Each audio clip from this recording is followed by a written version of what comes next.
Olá pessoal, boa noite. Então estamos aqui na nossa aula de teoria da contabilidade, né? Nossa aula aqui, deixa eu pegar a minha anotação aqui para a gente saber direitinho, para depois ficar fácil para você achar o dia da aula. Então nós estamos falando aí da aula do dia 15, certo? 15 de maio. E nós vamos começar a falar, pessoal, nessa disciplina aqui, os pensamentos da escola contábil, tá? A gente teve nas aulas passadas, a gente falou basicamente sobre o CPC zero, né? E por que a gente começa a partir do CPC zero? Muito bem, a gente começa pelo CPC zero, né, que é a estrutura conceitual básica, porque sempre que a gente está falando em normas, em procedimentos contábeis, a gente precisa ter o início, digamos assim, a base, a estrutura conceitual para a elaboração de qualquer outra norma e também para os procedimentos contábeis que a gente tem que usar no dia a dia, certo? Então, por isso que eu comecei por aquela parte. Esta parte que nós vamos falar agora, a gente tem bastante slides, isso não vai ser falado numa aula só. Inclusive, pessoal, isso é o tópico do trabalho que eu vou passar para vocês aí, para vocês poderem é, é, desenvolverem aqueles dois pontos na nossa média, né? A nota que compõe a média. E assim, então ele fala de um aspecto histórico, tá? Como eu disse, o CPC zero é o nosso dia a dia. A gente tem que saber e saber que assim, à medida que você está fazendo seus registros contábeis, que você está lendo uma norma, é importante para você saber de onde vem e por que que a gente tem então os critérios de reconhecimento, os critérios de mensuração, tudo isso, ok? Aqui, pessoal, nós vamos falar basicamente da história, né? Ou seja, de como surgiram aí, digamos, as diversas linhas de pensamento da contabilidade, tá? Bom, então nós temos aqui, ó, vocês estão vendo aqui, né? Coloquei um cenário aqui com os livros, com a parte teórica, né? Para caber bem aí no nosso tema. E a gente então aqui na parte da teoria da contabilidade, vocês vão ver que a gente vai falar então das escolas do pensamento contábil, tá? Como eu disse a vocês, pessoal, o pensamento contábil, ele vem evoluindo, ele vai desde, assim, se você pegar historicamente, a gente tem vários, digamos, períodos diferentes, em termos de estudo da contabilidade.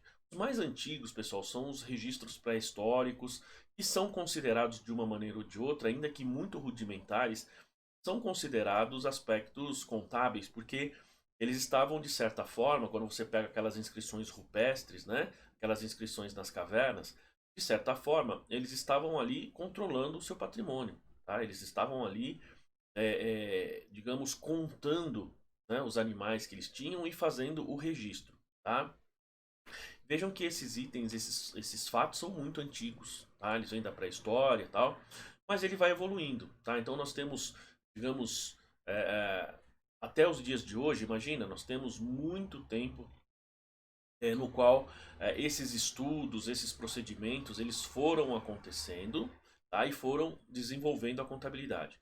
Um dos aspectos que desenvolve muito, ou que desenvolveu muito, é o próprio processo de comunicação, né? Ou seja, a questão da publicação dos livros, como aconteceu com o Luca Paciolo, né? Quando foi inventada a prensa, foi no mesmo período que a gente vai falar aqui também, e depois com o surgimento do computador, né?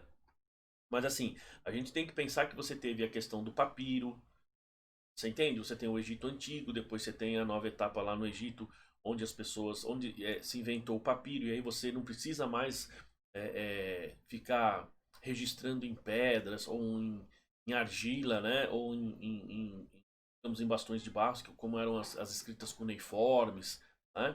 Então há uma evolução. E aí eu estou falando uma evolução no processo de comunicação, né? Nesse processo de você gerar mais informação e a necessidade dessa informação. Porque a gente sabe que quanto mais rápido o processo de, digamos, de processamento e de geração dessa informação, mais as pessoas pedem, porque é sempre muito grande a demanda por informação para a tomada de decisão. E este é o objetivo da contabilidade. A gente nunca pode esquecer desse detalhe, tá bom? A gente não pode pensar que a contabilidade ela foi criada para atender fisco, tá certo? Muito bem. É, e assim, então, aí eu estou falando em termos de, digamos, de processo. Mas nós temos que lembrar, pessoal, que À medida em que esse processo ou esses processos também vão evoluindo, nós também temos um outro fato que é a questão da forma como a gente vê e como a gente pensa a contabilidade. Tá? E por que que isso acontece? Porque assim, são questões teóricas que vão, ou melhor, novas teorias, ou são procedimentos, estudos que vão fazendo com que a contabilidade vá avançando. E aí não estou dizendo, como, né, agora há pouco, como eu falei, na sua parte, digamos, mecânica da coisa, né? Ou seja, de como você processa isso. Estou falando na questão do pensamento mesmo. Como que a gente enxerga a contabilidade. Hoje, estão aí quinto semestre, quem está no sexto, sétimo ou até no oitavo semestre, você sabe que as pessoas entendem e que o objetivo da contabilidade é estudar o patrimônio. É isso? E por que, que é o patrimônio?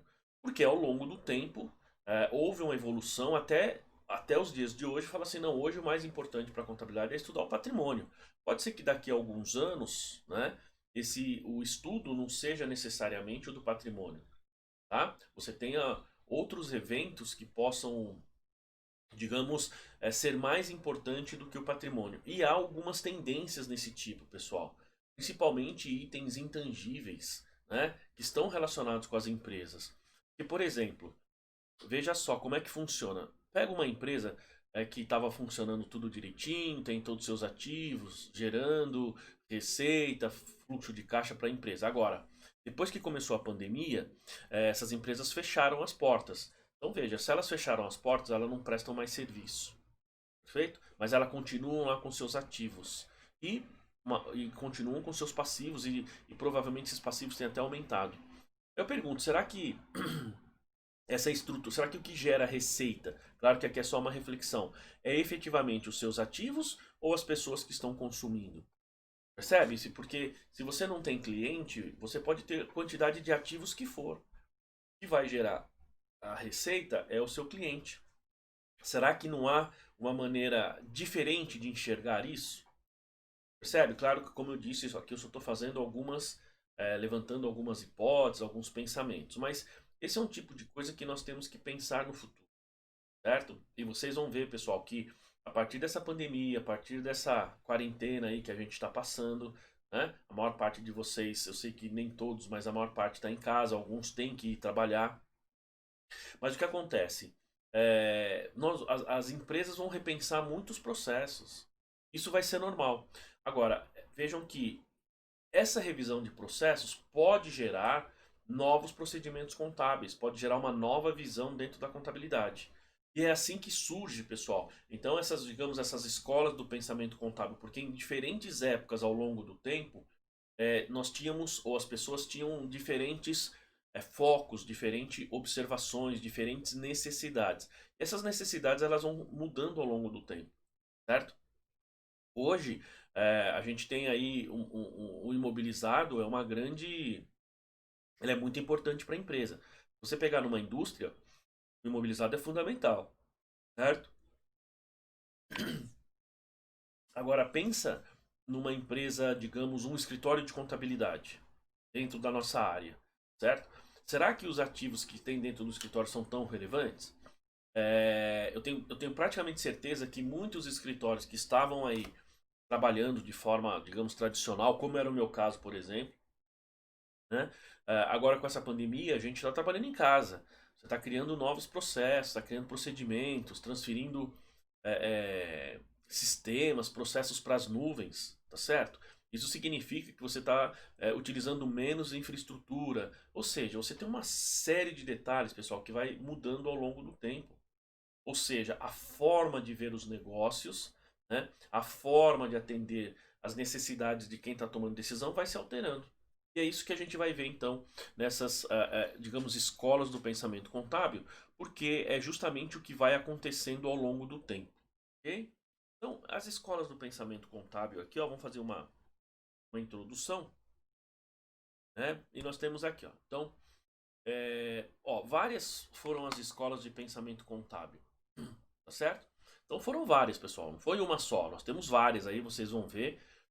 Você tem várias escolas e cada um tem um, digamos, um foco diferenciado, tá? Ó, porém, nem todas trouxeram avanços na essência do estudo da ciência contábil. alterando apenas a forma de apresentação das correntes ora desenvolvidas. Muito bem, ele está dizendo aqui o seguinte, que embora nós tenhamos tido várias escolas, várias correntes de pensamento contábil ao longo da história, nem todas contribuíram diretamente para a ciência contábil, certo? Várias dessas escolas do pensamento contábil, dessas linhas de pensamento, elas acabaram influenciando mais a forma de divulgação, mais a forma de apresentação, do que efetivamente a ciência como um todo. Né?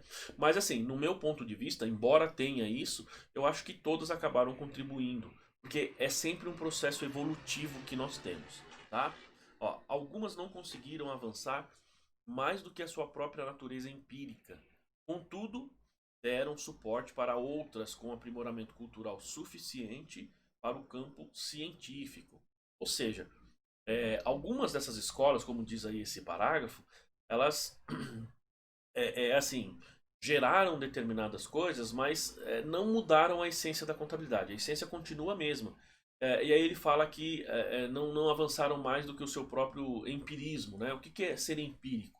Empírico é quando você não tem um estudo embasado de forma suficiente para fazer uma alteração. Ou seja, isso está mais ligado à percepção, está mais ligado a usos e costumes, observações, e não necessariamente a um estudo comprovado cientificamente. Tá? Então por isso que ele fala, ó, algumas não conseguiram avançar mais do que a sua própria natureza empírica. Por quê? Porque tem procedimentos que vêm da observação, vêm do dia a dia, da aplicação, e não necessariamente de um processo científico. Tá?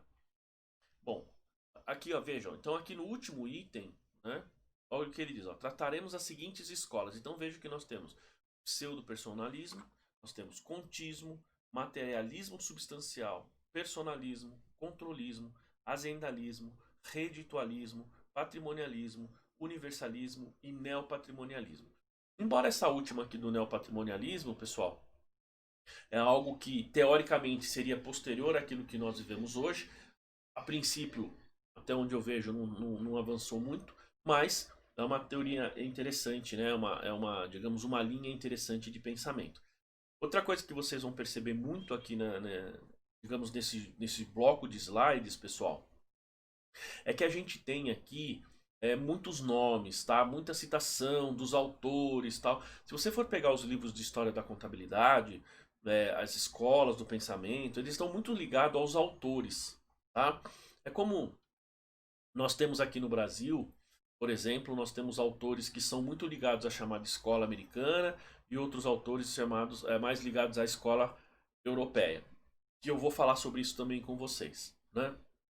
Então, por exemplo, você pega os professores da USP, eles são professores direcionados ou voltados para aquilo que nós chamamos de escola americana. Enquanto outros professores, você pega lá, por exemplo, o próprio Antônio Lopes de Sá, né, que se não me engano está falecido, você pega lá o professor, acho que o Olívio Colliver, que infelizmente também faleceu, enfim, são professores, são autores, né, pesquisadores, né, de alta qualidade, mas que têm uma linha um pouco diferente, porque eles acabam vendo a contabilidade não necessariamente no estilo americano. Nós vamos falar um pouco mais sobre as diferentes escolas, tá? Seja escola americana, seja escola europeia, isso vai ficar um pouquinho mais claro pra gente, tá? Então, esses itens aqui nesse terceiro ponto aqui, ó, é o que nós vamos tratar. Então, são essas escolas: pseudo-personalismo, contismo, materialismo substancial, personalismo, controlismo, aziendalismo, reditualismo, patrimonialismo, universalismo e neopatrimonialismo. Só reforçando que, como eu disse, há muita citação de autores, tá? Por quê? Porque esses são autores, são estudiosos que, naquele momento, pessoal, eles deram, digamos, o direcionamento das diferentes doutrinas, das diferentes escolas do pensamento, tá? Bom, então olha aqui, ó. A consolidação científica da contabilidade. Então veja que a gente já tem o primeiro autor aqui. Ele é muito famoso, muito conhecido. Então a consolidação científica da contabilidade se deu com Francesco Villa a partir de 1840, no Renascimento italiano, sendo Villa, né, o responsável pelo grande progresso da ciência contábil. Ó, Villa, autor da obra premiada pelo imperador da Áustria, La Contabilità, distinguiu o fenômeno registrado do simples registro ou informação sobre ele. Enfocou a substância da riqueza patrimonial como a base da satisfação das necessidades peculiares de cada hacienda. Então vejam, pessoal, que a gente vai ter que ir explicando aos poucos, a gente tem não só muitos slides, mas nas próximas aulas a gente vai detalhando item a item. Então, o Francesco Villa, ele foi um autor muito importante, ele é um dos autores que é um dos marcos aí que nós temos na contabilidade. Ele escreveu essa obra aqui, La Contabilidade, que foi premiada, né, aí pelo imperador da Áustria. E aqui vejam que ele diz o seguinte, né, que assim, a obra dele foca efetivamente a essência do registro contábil e não simplesmente a informação sobre o registro. Então, uma coisa, pessoal, é você fazer o registro, tá certo? E mostrar o efeito que esse patrimônio, que esse digamos, fenômeno contábil tem sobre o patrimônio de uma empresa, tá? Isso é uma coisa. Outra coisa é simplesmente você escrever sobre esse assunto, falar ou demonstrar ou digamos informar sobre esse assunto, tá certo? Porque o registro contábil ele mostra a variação que acontece no seu patrimônio. Quando ele fala aqui, ó, distinguir o fenômeno registrado do simples registro ou informação sobre ele. A simples informação significa que eu só estou te informando. Agora, eu preciso fazer o registro para medir o impacto disso. Tá? Então, o Francesco Villa, nós vamos ver isso um pouquinho mais para frente também. Então, ele é um dos autores muito importantes na nossa, digamos, ciência contábil. Né? Talvez vocês ainda não tiveram muito contato com outros autores, a gente acaba se acostumando e tendo acesso somente aos autores que nós temos aqui no Brasil. Né? Mas nós temos vários autores aí ao redor do mundo, principalmente esses autores mais antigos, que a gente vai ver se tem autores aqui bem antigos. Né? O primeiro aqui começa em 1400, nós temos então, de 1400 a 2020, veja quantos, digamos, teóricos, né, estudiosos, enfim, não fizeram com que a contabilidade evoluísse. Tá? Bom, então ele diz aqui, ó. Surgem então, veja que aqui nós estamos falando do século XIX, 1840, né? Ó, surgem então grandes pensadores após 1840. Então, esses pensadores, pessoal, Francesco Villa, fala aqui com a escola lombarda, lá da Lombardia, Giuseppe Cerboni, então com a escola lá na Toscana, Fábio Besta, de Veneza, Eugen Smalenbach, acho que é assim que se pronuncia, né? Aí você tem um nome alemão, eu não sei pronunciar, então eu acredito que seja isso. Eugen Smalenbach, da escola alemã. Ó, Dino Zappa, com a tradição da escola veneziana. Então veja que na escola veneziana você tem Dino Zappa e Fábio Besta. Tá? Vincenzo Masi, então com a corrente do pensamento patrimonialista. Então, pessoal, vale lembrar que hoje, se eu perguntasse para vocês qual é o objeto de estudo da contabilidade, vocês vão falar é o patrimônio. Certo? Por quê? Porque nós justamente estamos hoje, né? Assim, puxa, minha vida inteira eu trabalhei com esse negócio de contabilidade, faz 23 anos que eu estou lecionando, enfim, metade da vida trabalhando em contabilidade, quer dizer, desde os 11 anos trabalhando com contabilidade, faz 40 anos, metade deles, além de trabalhar no escritório, na empresa, também lecionando e estudando a respeito. Então, eu sempre ouvi falar de patrimonialismo, ou seja, nós estamos, digamos, estudando o efeito do patrimônio. Então, a gente estuda o patrimônio e as suas variações. Por quê? Porque nós estamos considerando, estamos no patrimonialismo. Como eu disse, pode ser que daqui a amanhã, pessoal, essa tendência mude. E daqui a amanhã a gente vai ter que pensar outras coisas, fazer a contabilidade não só de forma diferente, mas o foco da contabilidade vai ser diferente. E com certeza isso vai acontecer. Tá?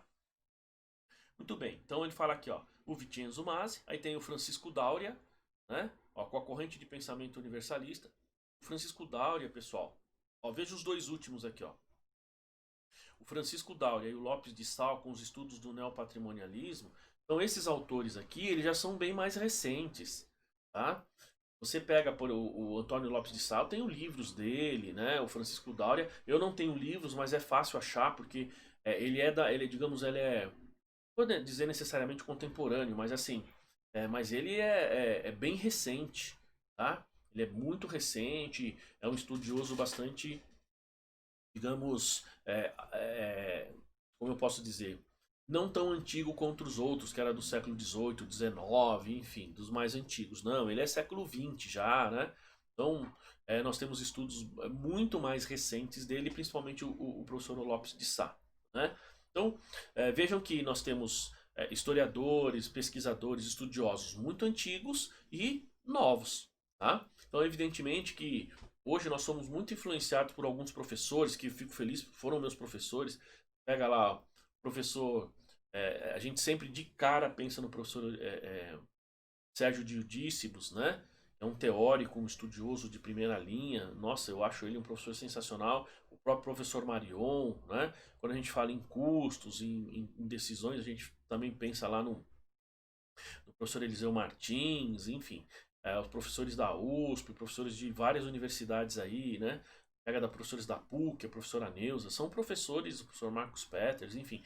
São todos professores, não só estudiosos, mas professores que estão à frente aí em termos de evolução, digamos, na área contábil, tá?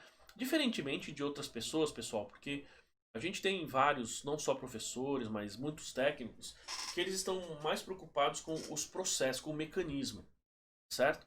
Agora, quando a gente pensa na questão teórica, que são justamente o que nós estamos falando aqui, ah, então nesses aspectos teóricos, a gente precisa de pessoas que estão estudando, desenvolvendo novas teorias, estão preocupadas com novos procedimentos, tá certo? Ou seja, e aí nós estamos falando em termos de ciência, tá? Essa é a diferença.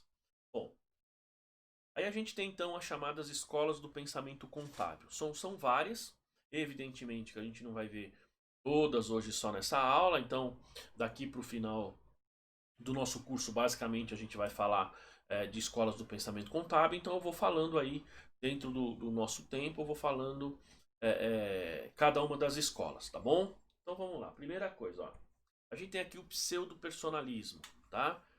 Então, ó, é a primeira escola doutrinária que surgiu com Frei Luca Paciolo. Então, essa aqui, pessoal, é a mais antiga. Ela surgiu lá em 1494, tá? Justamente com o Luca Paciolo. Muita gente, só queria reforçar, acha que Luca Paciolo foi quem inventou as partidas dobradas. Não foi ele que inventou, não se sabe a origem, mas ele escreveu a respeito, né? Vai falar aqui um pouquinho sobre a obra dele. É, ele teve uma contribuição bastante grande. Tá? Só que vocês vão reparar, pessoal, que tem uma coisa que falava-se na época do Luca Paciolo, que até hoje a gente costuma ouvir, principalmente em cursos técnicos. Eu lembro que eu já falei para vocês lá no primeiro, segundo semestre, né? Mas aí vocês vão reparar que naquele momento esse conceito funcionava, não hoje. Tá? Vamos avante. Bom, então é a primeira escola doutrinária que surgiu com Frei Luca Paciolo, ó, caracterizada pela sua extrema natureza empírica, sem qualquer base racional, enunciando o seguinte conceito. Então, primeiro, veja que nós estamos falando aqui, ó, caracterizado pela sua extrema natureza empírica. Ou seja, pessoal, natureza empírica significa que ele não tinha base científica naquele momento, tá? Não tinha base científica para poder sustentar aquilo que ele pensava, né? Ou seja, a escola, né? Ou seja, os pensamentos contábeis. Muito bem. Mas a gente tem que lembrar, pessoal, que isso é, digamos, natural quando você está desenvolvendo uma nova teoria. Num primeiro momento você tem uma base mais empírica e depois você vai se aprofundando e desenvolvendo, né? Ou outras pessoas vão fazendo esse desenvolvimento para você, até que você possa então ter aí uma base científica bem firme, tá? Bem sólida. Então, olha só. Então, a primeira escola, grande, caracterizada por grande ou extrema natureza empírica, sem qualquer base racional, porque não tinha ali digamos, um procedimento racional, um procedimento lógico, né? E ele enunciava o seguinte: ó, faze de conta que este estabelecimento comercial é uma pessoa. Então, por que pseudo-personalismo? Pseudo, nós estamos falando de falso, né? Pseudo, personalismo. Então, nós estamos falando, digamos, uma falsa pessoa, né? Uma falsa. É, é, Poderia dizer assim, é uma falsa pessoa, né? Uma falsa caracterização da pessoa. Presta atenção, porque ele fala o seguinte, que faz de conta que a empresa é uma pessoa, por isso pseudo-personalismo, tá? Ó, faze de conta que esse estabelecimento comercial ou a empresa é uma pessoa que se torna devedora de tudo que lhes dá, que lhe dás, pelo contrário, torna-se credora de tudo que se lhe tira ou se recebe, como se ela, a mesma, fosse um terceiro devedor ou um terceiro credor. Tá vendo? Então ele estava dizendo, ó, faz de conta que esse estabelecimento comercial é uma pessoa que passa a ser devedora quando tudo que lhes dás, ou seja, tudo aquilo que alguém dá a ele se torna devedora e quando se torna credora quando alguém tira alguma coisa dele, né? Ou se recebe como se ela mesma fosse um devedor. Então, é uma corrente de ficção que indica as relações jurídicas entre pessoas com a presença dos termos dever e haver. Ele fala aqui, ó, personificando as contas. Então vejam que naquele momento ele dizia o seguinte: olha, então você, pessoa, é como. Você, empresa, então você pega a empresa, é como se fosse você, pessoa. E aí, assim, veja que ali ele já começa a falar do termo haver e dever, né? Que começa a surgir aí o termo, digamos, débito e crédito, tá? Como eu disse, há toda uma evolução para isso, mas como se diz, ele não é que ele confunde, mas ele entende na linha de pensamento dele, que é uma base, como o próprio conceito ele diz, é extremamente empírico. Então ele passa a entender que a empresa é como se fosse uma pessoa, como se fosse, por isso pseudo-personalismo, tá? Ó, então a teoria pseudo-personalista, que se baseia no pressuposto de que todas as contas, vejam isso aqui que interessante, ó, todas as contas, mesmo aquelas que representam coisas ou bens patrimoniais, se devem considerar como contas das pessoas, à guarda de quem elas estejam confiadas. Você percebe, pessoal?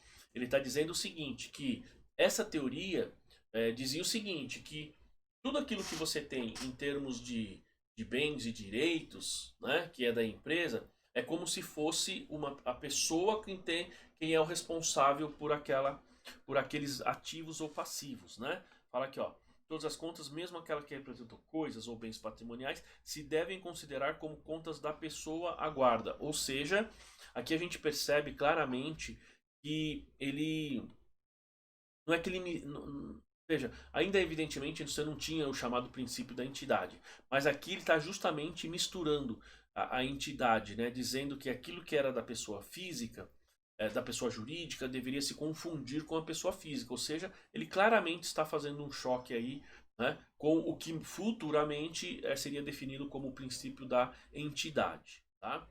Ó, e se devem considerar como contas da pessoa à guarda de quem elas estejam confiadas. E numa fase já mais avançada, como contas representativas da pessoa do comerciante, que se desdobra assim em tantas pessoas quantas forem as espécies de bens ou de valores por eles possuídos. Gente, veja, essa relação extensa de bens e direitos que nós temos são as contas que nós temos no plano de contas. Então, o que ele diz aqui? Ele está dizendo assim, a teoria do Luca Paciolo aqui é assim, olha, então, se você tem um monte de bens, esse monte de bens eles vão se relacionar com diferentes contas contábeis. Então, cada conta é como se fosse uma pessoa. Veja que ele sempre fala, como se fosse, né, representa uma pessoa. Daí o nome pseudo-personalista. Tá? Então ele tem essa questão de pegar esses bens do comerciante, como ele usa aqui, tá vendo? As contas representativas da pessoa do comerciante, que se desdobra assim em tantas pessoas quanto forem as espécies de bens ou valores por eles possuídos. Por exemplo, estoque, você daria o tratamento como se fosse uma pessoa e não necessariamente como um bem ou um direito. Ou seja, é como se você transformasse aqueles bens ou direitos numa pessoa, certo? Muito bem. Ó, tal escola não conseguiu padronizar os lançamentos dos fatos nos livros, causando assim um aprendizado pela prática, sem primar pela teoria tão necessária para montar um arcabouço científico. Bom, então aqui veja o que ele fala: tal escola não conseguiu padronizar os lançamentos dos fatos nos livros, né, causando um aprendizado pela prática. Então, isso aqui faz sentido, ou seja, ele não conseguiu desenvolver digamos, eu acho interessante, eles usam a expressão arcabouço científico, né? Ou seja, não conseguiu desenvolver uma base científica, até porque esses estudos do Frei Luca Paciolo, eles eram extremamente empíricos, como a gente viu. Eles eram basicamente assim, sabe aquela coisa que você pensa, puxa, eu acho que é isso, e vou testando, vou fazendo, e eu acho que vai dando certo. Mais ou menos assim que ele fazia, porque era uma base extremamente empírica, não era ainda algo científico, tá? Então, por conta disso, pessoal, ele não conseguiu necessariamente padronizar esses lançamentos. Por quê? Porque quando você não tem base científica, então significa que você não tem um critério específico. Significa que qualquer conta você pode padronizar ou fornecer, digamos, um procedimento específico da forma como você quiser. Tá certo? Mas tudo bem, pessoal, vamos fazer o seguinte. É muita informação, a gente vai. As nossas aulas elas serão bem parecidas com essa aqui, daqui para frente, por conta do nosso tópico aí. Mas fiquem tranquilos. Vamos dar uma paradinha agora para o nosso café, para o nosso intervalo, e daqui 15 minutinhos a gente volta. Tudo bem, pessoal? Então vamos lá, até daqui a pouquinho.